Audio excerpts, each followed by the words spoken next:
నమస్కారం సూర్య 9 న్యూస్ కి స్వాగతం. హెడ్లైన్స్ చూద్దాం. ఏపీలో దూసుకుపోతున్న జగన్ కోసం సిద్ధం. తిరువూరు పట్టణాలను 12వ వార్డులో స్వామిదాసుకు రోడ్ షోకు అపూర్వ స్పందన. శ్రీదేవి భూదేవి సమేత శ్రీ కళ్యాణ వెంకటేశ్వర స్వామివారి దేవాలయ 13వ వార్షిక బ్రహ్మోత్సవాలు. శ్రీ వెంకటేశ్వర స్వామివారి బ్రహ్మోత్సవాల్లో భాగంగా ఆలయంలో అనేక ఆధ్యాత్మిక కార్యక్రమాలు నిర్వహించారు. గ్రామోత్సవం గ్రామ మహిళల చేత స్వామివారి సన్నిధానంలో అమ్మవారికి కుంకుమార్చన జరిగింది. ఈ సందర్భంగా వివిధ ఆధ్యాత్మిక కార్యక్రమాలు వైభవంగా నిర్వహించారని ఆలయ ధర్మకర్తల మండలి చైర్మన్ మారెళ్ల పుల్లారెడ్డి నాగమణి దంపతులు తెలిపారు.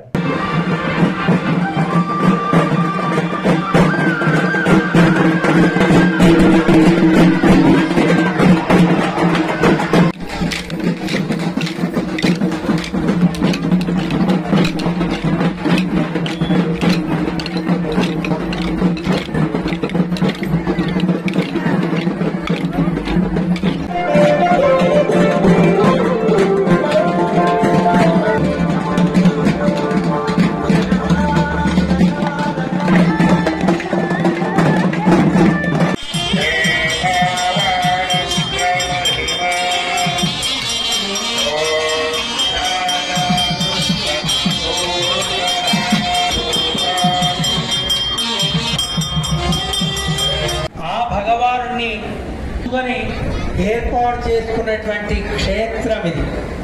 దానికి దీనికి తేడా ఉంది. ఎక్కడ ఉంటాడో దానికి క్షేత్రము అని పేరు. భగవానుడు రావటంలో ఉద్దేశం, నేను ఇక్కడికి వచ్చింది ఈ లోకంలో ఉండేవాళ్ళని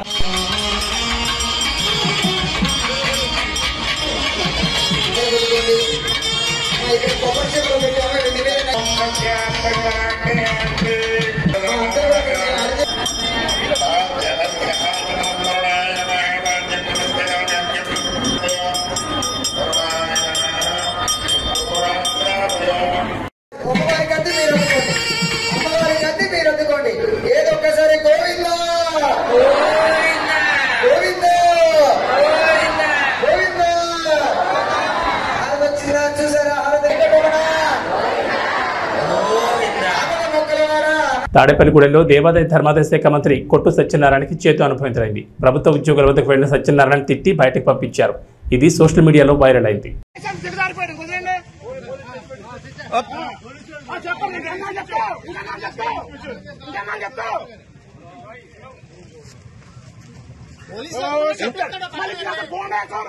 ఇంకేనా పోలీస్ స్టేషన్ కొట్టేస్తాం జనాలే. గేట్ బయట రావాలా? గేట్ బయట ఏదైనా గేట్ బయట ఫోటో తీసుకో. గేట్ రాపలు ఉంటాం కాదు. గేట్ బయట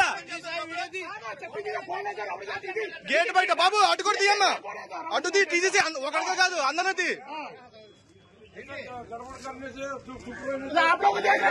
आप लोग को देखो, आप लोग देखना क्या कर रहे, चुपका हो कोई नहीं, दोनों तरफ देख लो ना क्या कर रहे हैं आप लोग, दोनों तरफ देख लो. पैसे दिए ना क्या पे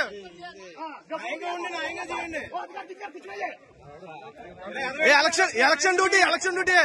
उसको देखा हमको भी हिंदी मालूम है.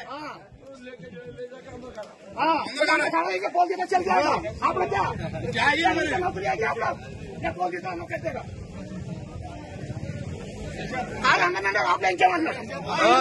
ఇంకా అయిపోయింది. రోజులు అయిపోయింది. బెదిరించి భయపడే రోజులు అయిపోయినాయి అందరి దగ్గర. క్యాండిడేట్ తిరగచ్చు రాబులా. క్యాండిడేట్ రాబుల పని ఏంటి?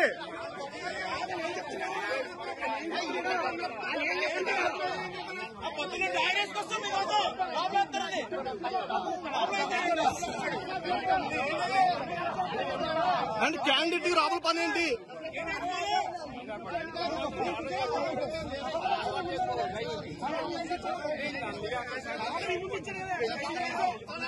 క్యాండిడేట్ డైరెక్ట్ గేట్ దగ్గరికి వెళ్ళొచ్చా? మేము రావా కూర్చుని?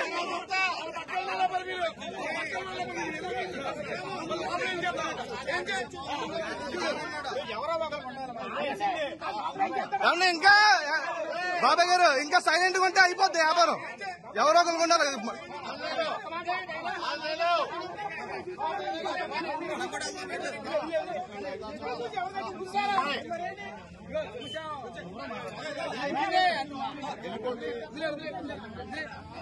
నంద్యాల జిల్లా డోన్ నియోజకవర్గంలో ఎన్నికల విధుల్లో భాగంగా పోస్టల్ బ్యాలెట్ ఓట్లు ఉపయోగించుకునేందుకు డోన్ ఆర్డీఓ ఆఫీస్కి వస్తే ఇక్కడ రెస్పాన్స్ అనేది లేక సరైన సమాధానం ఇవ్వడం లేదని వారు డిమాండ్ చేశారు. మాకు ఓటు హక్కు కల్పించకపోతే ఎన్నికల విధులను బహిష్కరిస్తామని చెప్పారు.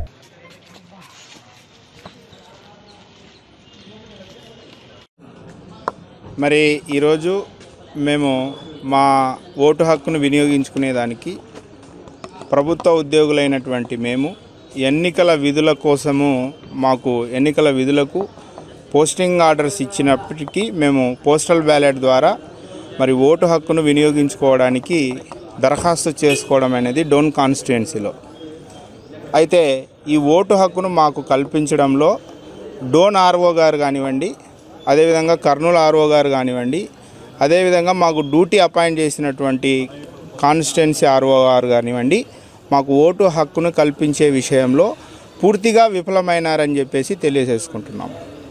మేము కర్నూలుకి వెళ్తే మీ ఓటు ఇక్కడ లేదండి, మీరు డోన్కి వెళ్ళండి అని చెప్పారు.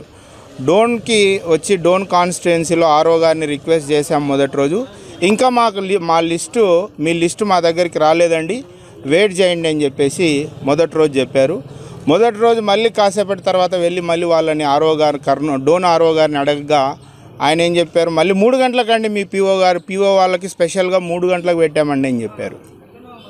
3 గంటలకు వెళ్తే ఈరోజు లిస్టు రాలేదని చెప్పారు. ఆ విధంగా మొదటి రోజు మాకు ఓటు హక్కు కల్పించడంలో డోన్ ఆర్ఓ గారు పూర్తిగా విఫలమైనారు. తర్వాత నెక్స్ట్ డే మాకు ట్రైనింగ్ ఉండడం వల్ల మేము నెక్స్ట్ డే మా ట్రైనింగ్ సెంటర్లలో మేము మరి విధులకు హాజరు కావడం అయింది. ఈరోజు కూడా మరి ఓటు హక్కును వినియోగించుకోవడానికి ఈరోజు నంద్యాల జిల్లా కలెక్టర్ గారు ఇతర జిల్లాల కలెక్టర్ల వాళ్ళు ఇంకొక రోజు మరి పొడిగించడం జరిగింది. అందులో భాగంగా పేపర్ న్యూస్ని చూసి అన్ని రకాల మరి సమాచారం తెలుసుకొని ఈరోజు డోన్ కాన్స్టిట్యుయెన్సీలో మా ఓటు హక్కును వినియోగించుకోవడానికి మరి ఇక్కడికి రాగా డోన్లో గర్ల్స్ హై స్కూల్ కంప్లీట్గా ఎలక్షన్ సెంటర్స్ అన్నిటినీ క్లోజ్ చేసేసి కనీసం అక్కడ చిన్న సమాచారం పెట్టడంలో కూడా డోన్ ఆర్ఓ గారు పూర్తిగా విఫలమైనారు. ప్రజెంట్ నేను డోన్ ఆర్డీఓ కార్యాలయంలో ఉన్నటువంటి essential service polling booth centre దగ్గరికి వచ్చాను. ఇక్కడ కూడా నా ఓటు హక్కుని అడగగా నేను మీటింగ్లో ఉన్నాను, 12 గంటలకి రండి అని చెప్పేసి మరి ఆర్ఓ గారు మాట్లాడుతూ ఉన్నారు.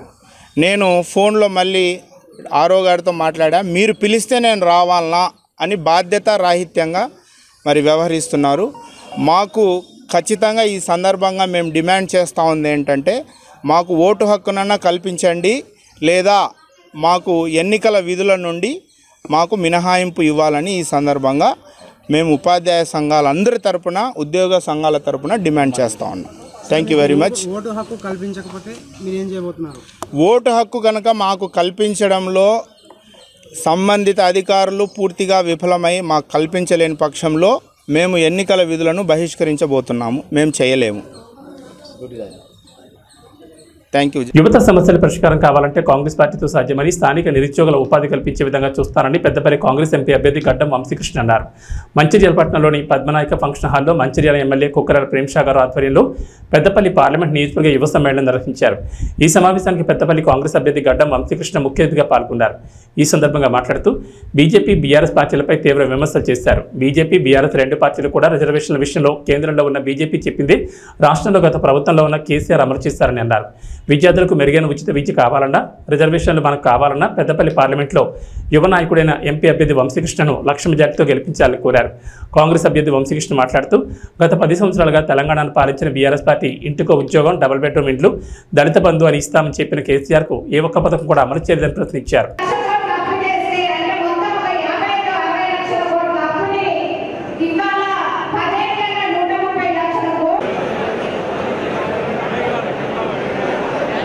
ఇవన్నీ గుర్తు చేస్తున్నారంటే నేను కూడా ఒక యువకుడి, నాకు ఒక యువకుడికి ఉద్యోగం లేకపోతే ఎంత బాధ ఉంటుందో నాకు తెలుసు.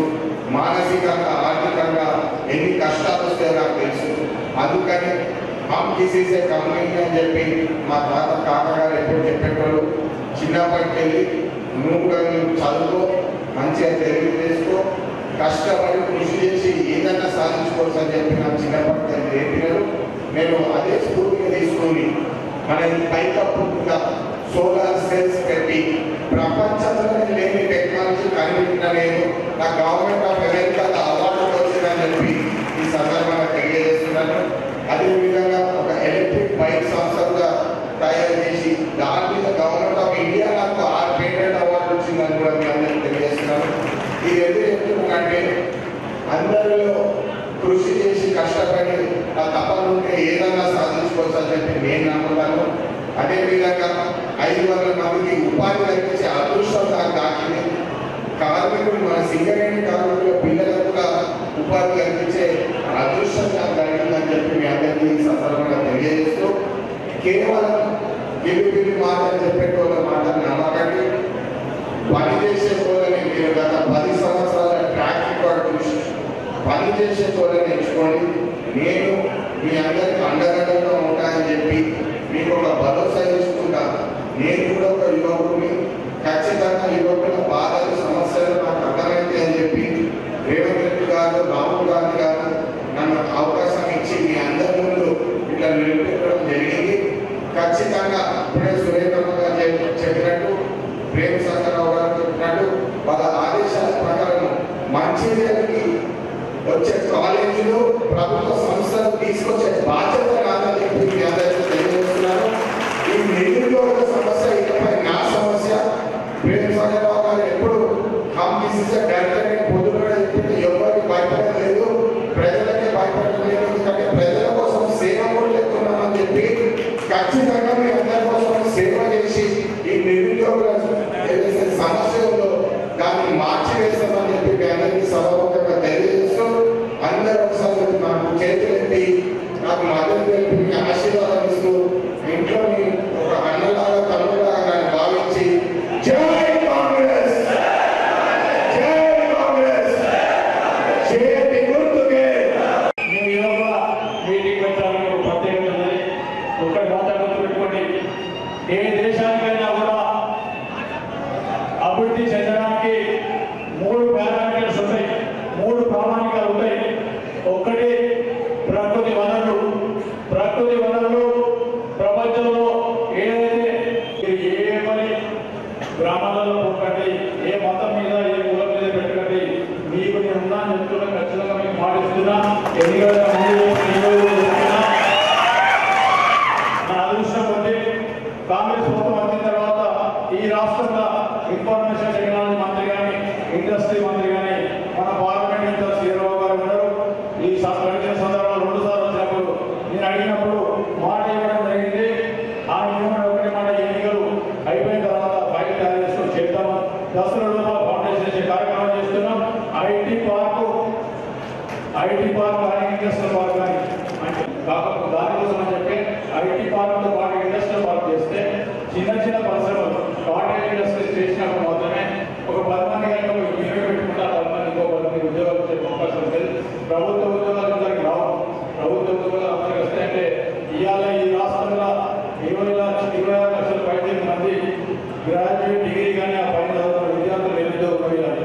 ప్రజాస్వామ్య పరిరక్షణ కోసం పాటుపడే పార్టీ కాంగ్రెస్ పార్టీ అని, అందుకే మా మద్దతు కాంగ్రెస్ పార్టీకి తెలుపుతున్నామని తెలంగాణ జనసమితి అధ్యక్షుడు ప్రొఫెసర్ కోదండరాం అన్నారు.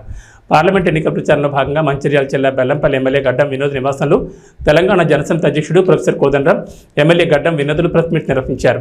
ఈ సందర్భంగా కోదండరాం మాట్లాడుతూ రాష్ట్రంలో తెలంగాణ జనసమితి పార్టీ పార్లమెంట్ ఎన్నికల్లో కాంగ్రెస్ పార్టీకి తమ మద్దతు తెలుపుతుందని, మొత్తం 17 స్థానాల ఎంపీ అభ్యర్థులను గెలిపించాలని ప్రజలకు విజ్ఞప్తి చేశారు. బీజేపీ పాలనలో అసమానతలు చాలా పెరిగిపోయాయని, 25,000 కోట్లున్న అదాని ఆస్తులు 7,50,000 కోట్లకు చేరాయని పేర్కొన్నారు. బీజేపీ జీఎస్టీ, పెట్రోలియం ఉత్పత్తుల పేరుతో 58 లక్షల కోట్ల పన్నుల భారం దేశ ప్రజలపై మోపిందని, కానీ కార్పొరేట్ పన్నులు మాత్రం తగ్గించి రైతుల పేరు మీద ఉన్న 5 లక్షల కోట్ల రూపాయల రుణమాఫీకి మాత్రం డబ్బులు లేవని చేతులెత్తేసిందని, దేశంలో నిరంకుశ పాలన కొనసాగుతోందని అన్నారు. అందరికీ నమస్కారం. ప్రత్యేకంగా పర్సనల్గా నేను మనస్ఫూర్తిగా థ్యాంక్స్ చెప్తున్నా సీనియర్ నాయకులు కోదండరాం సార్ మా ఇంటికి రావడం, మమ్మల్ని ఆశీర్వదించడానికి ఇచ్చిన అవకాశాన్ని, ఆయనకు మా నాయనతో ఉన్న దగ్గర సంబంధాలతో మా కుటుంబంతో we are deeply grateful to you sir for coming. ఈ ఎన్నికల మా సోనియమ్మ తల్లి ఇచ్చిన 6 గ్యారంటీల గురించి కాంగ్రెస్ పార్టీ తరఫున మా ముఖ్యమంత్రి గారు యావత్ తెలంగాణలో ఇచ్చిన మాట పెట్టుకుంటే 5 గ్యారెంటీలు ఇప్పటిదాకా కన్ఫర్మ్ చేసి ప్రజలకు అందరికి ఇచ్చిన సేవలు ఇచ్చిన మాట పెట్టుకుంటామని కాంగ్రెస్ పార్టీ తరఫున ఇచ్చిన అవకాశాన్ని ప్రజలందరూ మంచి సపోర్ట్ ఇస్తున్నారు. ప్రతి ఒక్క ప్రోగ్రాం కూడా ప్రతి ఏరియాలో కూడా సక్సెస్ అవుతుంది. మాకు పూర్తిగా విశ్వాసం ఉంది. ప్రజలందరూ మన కాంగ్రెస్ పార్టీకి సంబంధించిన 14 నుంచి 15 క్యాండిడేట్లు గెలిచే అవకాశాలు కనిపిస్తున్నాయి. రకరకాలుగా ప్రొపగండాలు అయినాయి. ఈ 15 రోజుల నుండి తీసుకుపోయి ప్రత్యేకంగా యావత్ భారతదేశంలో కొంతమంది దుష్టశక్తులు రకరకాలుగా రాంగ్ ప్రొపగండా చేసుకుంటూ కూర్చొని ఒక ఇంపార్టెంట్ పాయింట్ ఏం బయటకు వచ్చిందంటే ఇప్పుడున్న రూలింగ్ పార్టీ ఇంకా బీఆర్ఎస్ పార్టీ పొత్తు అయి ప్రత్యేకంగా ప్రజలకు ఒక రాంగ్ ఇంటిమేషన్ ఇచ్చే కార్యక్రమాన్ని పెట్టుకొని మన ప్రైమ్ మినిస్టర్ గారు మోడీ గారు అమిత్ షా గారు మాట్లాడిన 83% పాపులేషన్ మన ఇండియాలో ఉన్న అందరినీ వాళ్ళను గంగల పడేసే కార్యక్రమాన్ని పెట్టుకున్నారు. ఎస్సీ ఎస్టీ బీసీ మైనారిటీ సోదరులకు ఉన్న ఓటు హక్కుని గుంజుకొని చేసుకున్న కార్యక్రమాన్ని 400 బార్ ఆర్ ఏ కాన్స్టిట్యూషన్ అమెండ్మెంట్ అనేది పెట్టిన ఘనత ప్రజలందరూ దీని గురించి చాలా ప్రత్యేకంగా ఆలోచిస్తున్నారు. ఈ ఉన్న వార్త వాళ్ళు తీసుకున్నది 400 బార్ తరఫు నుంచి ప్రజలందరూ వాళ్ళకు ఒక అవకాశం ఇవ్వద్దని బుద్ధి చెప్పాలని ఒక ఇష్యూలో ఉన్నారు. మాకు పూర్తిగా విశ్వాసం ఉన్నది. ప్రత్యేకంగా మన తెలంగాణలో 85 to 90% ఉన్న ఎస్సీ ఎస్టీ బీసీ సోదరులకు నేను విజ్ఞప్తి చేస్తున్నా, మీరందరూ మీ హక్కును కాపాడుకోండి. కాన్స్టిట్యూషన్లో డాక్టర్ అంబేద్కర్ గారు ఇచ్చిన రైట్ని ప్రత్యేకంగా దే వాంట్ టు డిస్ట్రాయ్. అందుకోసం మన హక్కుని కాపాడుకోమని నేను మళ్ళొకసారి మనకున్న ప్రజలందరికీ అప్పీల్ చేస్తున్నా. కాంగ్రెస్ పార్టీ తరఫు నుంచి తీసుకున్న ప్రతి ఒక్క డెమోక్రాటిక్ స్టెప్ని ఇప్పటిదాకా బీజేపీ బీఆర్ఎస్ వాళ్ళు కలుసుకొని వాళ్ళున్న డిక్టేటర్షిప్ ప్రజల మీద దూయాలని ప్రత్యేకంగా మాట్లాడారు. వాళ్ళు రకరకాలుగా ఏమన్నారంటే 2 కోట్ల జాబ్స్ ఇస్తామని, దాదాపు 10 ఏళ్ల సంది 20 కోట్ల జాబ్స్ ఇచ్చే జాగల 7,80,000 కోట్లు అంటే అది దాదాపు 2% ఆఫ్ ద ఓటింగ్ ఎంప్లాయ్మెంట్ అనే ఇచ్చే అవకాశాలు. అంటే ప్రజలకు మబ్బులో పెట్టి బీఆర్ఎస్ ఎట్లా మబ్బులో పెట్టిందో బీజేపీ కూడా మబ్బు పెట్టి ఓట్లు తీసుకుంది 2 సార్లు, మళ్ళొకసారి 3వ సారి కూడా జైలుకే వాళ్ళు ప్రయత్నిస్తున్నారు. రకరకాలుగా వాళ్ళు చేసే ప్రొపగండా చేస్తున్నారు.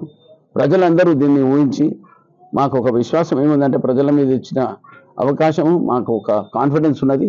వాళ్ళు పెద్ద ఎత్తున సక్సెస్ చేస్తారని మళ్ళొక్కసారి నేను ఉన్న యావత్ తెలంగాణలో భారతదేశంలో ఉన్న ప్రజలందరికీ కళ్ళిప్పండి. మీ హక్కులను మన హక్కులను మనం కాపాడుకుందాం. వాళ్ళు గంగలో తీసుకుపోయే కాన్స్టిట్యూషన్ రూల్ని వాళ్ళకు బుద్ధి చెప్పే అవకాశం ఉన్నదని మీ అందరితో పేరున కోరుకుంటూ మనస్ఫూర్తిగా కాంగ్రెస్ పార్టీకి ఓటించి గెలమని మళ్ళొకసారి ప్రార్థిస్తూ సెలవు తీసుకుంటాం. మీడియా మిత్రులందరికీ పేరున వందనం. తెలంగాణ జనసమితి తరఫు నుంచి మేము కాంగ్రెస్ పార్టీకి మద్దతు ప్రకటించిన సంగతి మీకు తెలిసే ఉంటుంది. మేము ఈ పార్లమెంటు ఎన్నికల్లో మొత్తం 17 స్థానాల్లో కూడా కాంగ్రెస్ పార్టీ అభ్యర్థులను గెలిపించాలని, కాంగ్రెస్ పార్టీని మంచి మెజారిటీతో గెలిపించాలని ఈ సందర్భంగా మేము పౌరులందరికీ తెలంగాణ జనసమితి పార్టీ నుంచి అభ్యర్థిస్తున్నాం. మేము ఈ నిర్ణయం తీసుకోవటానికి వెనుక కారణం లేకపోలేదు. చాలా లోతుగా జాతీయ స్థాయి ఆర్థిక సామాజిక పరిస్థితుల గురించి అధ్యయనం చేసినాం. ఈ అధ్యయనంలో మాకు తెలిసిన 2 విషయాలు ప్రధానంగా ప్రస్తావించాలి. మొదటిది ఏంటంటే ఈ బీజేపీ పాలనలో అసమానతలు తీవ్రంగా పెరిగినాయి. అప్పుడు బీజేపీ అధికారంలోకి రాకముందు ఒక 50 మంది బిలియనియర్లు ఉండే. ప్రపంచంలో ఫార్చ్యూన్ అనే పత్రికలో గుర్తించినటువంటి వాళ్ళు ఒక 50 మంది ఉంటే బీజేపీ పాలనలో వాళ్ళ సంఖ్య 162కు పెరిగింది. ఇందులో ముఖ్యంగా వాళ్ళ సంపద మనం అదానీది తీసుకుంటే 25,000 కోట్ల నుంచి 1,50,000 కోట్లకు వాళ్ళ ఆస్తి పెరిగింది. 7,50,000 కోట్లకు. ఎక్కడ 25,000, ఎక్కడ 7,50,000.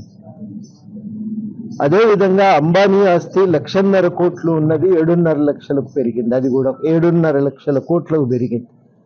ఇది ఒకటి మనం గమనించాలి. కానీ ప్రజల మీద మాత్రం విపరీతంగా పన్నులు వేసింది ఈ పార్టీ. అది జిఎస్టీ పేరుతో కానీ, లేదంటే పెట్రోలియం ఉత్పత్తుల మీద వేసిన పన్నులు కానీ, 58 లక్షల కోట్లు. ఇది మనం మోస్తున్నటువంటి భారం. కార్పొరేట్ పన్నులు మాత్రం తగ్గించారు, అది విపరీతంగా వాటికి మినహాయింపులు ఇచ్చారు. 5 లక్షల కోట్లు రైతులకు ఉన్నటువంటి రుణభారం అయితే ఆ రుణభారాన్ని మాఫీ చేయటానికి డబ్బులు లేవనే కారణం చూయించినటువంటి ప్రభుత్వం, మంచి సంప్రదాయం కాదని దానికి నిరుత్సాహపరిచినటువంటి ప్రభుత్వము బీజేపీ ప్రభుత్వం. 16 లక్షల కోట్లు మన కమర్షియల్ బ్యాంకు, ఈ జాతీయ బ్యాంకులలో ఉన్నటువంటి కార్పొరేట్ పన్నులు రుణాలను మాత్రం మాఫీ చేశాను. 16 లక్షల కోట్లు. ఇంకా బయట ఉన్నటువంటివన్నీ కలిపితే 30 లక్షల కోట్ల దాకా వాళ్లకు మినహాయింపునివ్వటం జరిగింది. ఇది ఇంత పెద్ద స్థాయిలో ఒక సైడు మొగ్గు చూపుతున్నటువంటి ప్రభుత్వం ఇది. కానీ భారమేమో ప్రజలు మోస్తా ఉన్నారు. 35% మంది పిల్లలు పోషకాహార లోపంతో పుడుతున్నారు. నిరుద్యోగం 2 నుంచి అది 8% పెరిగింది. యువకుల్లోనైతే ప్రతి 3లో ఒకరు నిరుద్యోగులుగా. టీటీడీ పాలక మండలి సభ్యులు వై సీతారామరెడ్డి ఆదేశాల మేరకు మంత్రాలయం మండల కేంద్రంలోని జగనన్న కాలనీలో మరియు రామసుధా కాలనీలో మండల నాయకులు పెట్రోల్ బంక్ సీనన్న నేతృత్వంలో ఇంటింటికి వెళ్లి జగనన్న అందించిన సంక్షేమ పథకాలను వివరించి మే 13 తేదీన జరిగే ఎన్నికల్లో MLA Y Balanagareddy, MP BY Ramaiah fan గుర్తుకు ఓటు వేసి అత్యధిక మెజార్టీతో గెలిపించాలని కోరారు. ఈ కార్యక్రమంలో సర్పంచ్ తెల్లబండ్ల భీమయ్య, వ్యవసాయ సలహా మండలి సభ్యులు మల్లికార్జున, వైస్ ఎంపీపీ పొలికుక్క రాఘవేంద్ర, సచివాలయం కో-కన్వీనర్ రాఘవేంద్ర ఆచారి, ఉప సర్పంచ్ హోటల్ ఫర్మేష్, ఎంపీటీ సభ్యులు వెంకటేష్ శెట్టి, బొంబాయి శివ, రామపోగ్ సల్మాన్, ముఖ్య నాయకులు, కార్యకర్తలు, వార్డు సభ్యులు, SC, ST, BC, minority, OC అన్ని కులాల వారు పాల్గొన్నారు.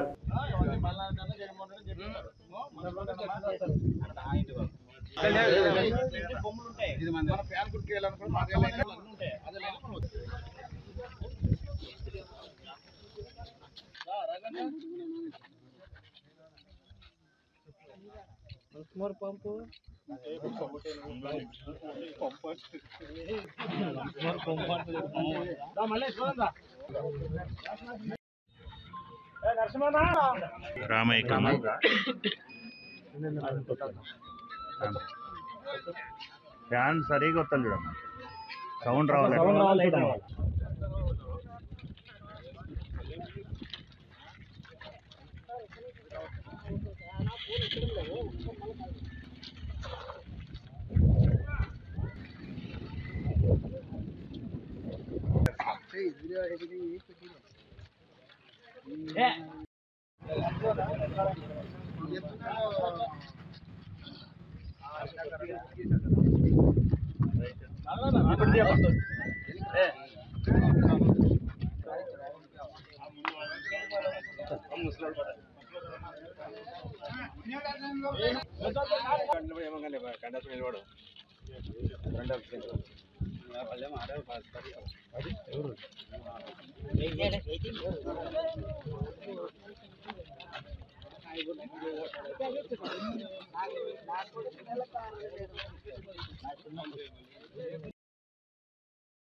కర్నూలు జిల్లా ఆలూరు నియోజకవర్గం హోళగుంద మండలం గజ్జిహల్లి గ్రామంలో వైసీపీ నుంచి టీడీపీలోకి భారీగా చేరికలు జరిగాయి.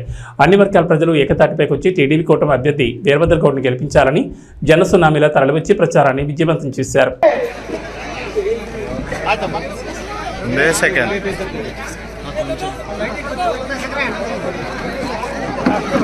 పూలదండలతో సన్మానం చేస్తున్నారు తిరుమల గారు అన్న గారికి. అందుకని మీరు ఇక్కడ ఉన్న తెలుగుదేశం నాయకులు అయితే, కార్యకర్తలు అయితే, బీజేపీ కార్యకర్తలు అయితే, పవన్ కళ్యాణ్ సార్ కార్యకర్తలు అందరూ కలిసి వచ్చే ఎన్నికల్లో తెలంగాణ నాగరాజుకి ఒక ఓటు, తర్వాత గోదావరిలో 2 ఓట్లు వేసి గజ్జెల్లి నుంచి ఎక్కువ అఖండ మెజార్టీతో గెలిపిస్తారని కోరుతూ ఈ అవకాశం ఇచ్చిన అందరికీ నా హృదయపూర్వకంగా ఉందని తెలుస్తున్నా. జై తెలుగుదేశం, జై తెలుగుదేశం, జై చంద్రబాబు. ముందు అందరికీ నమస్కారాలు. ఇక్కడ విచ్చేసిన మన మండల కన్వీనర్ వచ్చేసి తిప్పేమామ గారికి, గిరిమల్లేష్ గౌడ్ గారికి మరియు ఇక్కడ వేదిక మీద ఉన్న పెద్దలకు ముందుగా హృదయపూర్వక నమస్కారములు.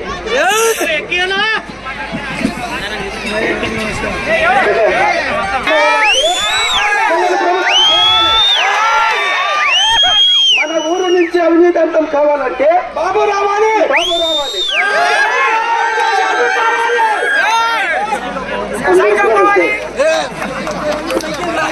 ఏబీ బులెటిన్ విశేషాలు. నమస్కారం.